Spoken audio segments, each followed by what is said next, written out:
আমরা যখন নবী সাল্লাল্লাহু আলাইহি ইসলামকে সালাম দেই, দুরূদ পাঠ করি, বিষ্ণু সাল্লাল্লাহু আলাইহি ইসলাম কবর থেকে ওই সালামের উত্তর দেন। আল্লাহ তাআলা ওনার রূহটাকে ফিরিয়ে দেন, উত্তর দেন। সাহাবারা বললেন, ইয়া রাসূলুল্লাহ, কিভাবে আপনি উত্তর দেন? আপনার দেহ মাটি খেয়ে ফেলবে না? রাসূল সাল্লাল্লাহু আলাইহি ওয়াসাল্লাম বললেন, ইন্নাল্লাহ তাবারাকা ওয়া তাআলা হাররামা আলাল আরদি আজসাদাল আম্বিয়া।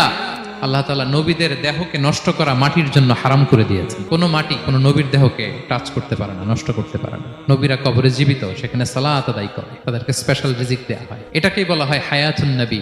তিনি বারজাকি জগতে জীবিত, উনি উনার কবরে এখনো জীবিত অবস্থায় আছেন, হায়াতুন নবী। তবে আমরা এখন যেরকম জীবিত এরকম নয়, বারজাকি জগতের জীবিত। তিনি ইন্তেকাল করেছেন, মৃত্যুবরণ করেছেন, নিঃসন্দেহে তিনি বারজাকি জগতে চলে গিয়েছেন, কিন্তু সেই জগতে তিনি জীবিত। এবং বিষ্ণু সাল্লাল্লাহু আলাইহি ওয়াসাল্লাম বলেন, আজান শোনার পরে কেউ যদি এই দোয়াটা পড়ে, আল্লাহুম্মা রাব্বা হাযিহি দাওয়াতিত তাম্মা ওয়াস সালাতিল কাইমা আতি মুহাম্মাদানিল ওয়াসিলাতা ওয়াল ফাদিলা ওয়া বা'আথহু মাকামান মাহমুদা আল্লাযী ওয়া'আদতা।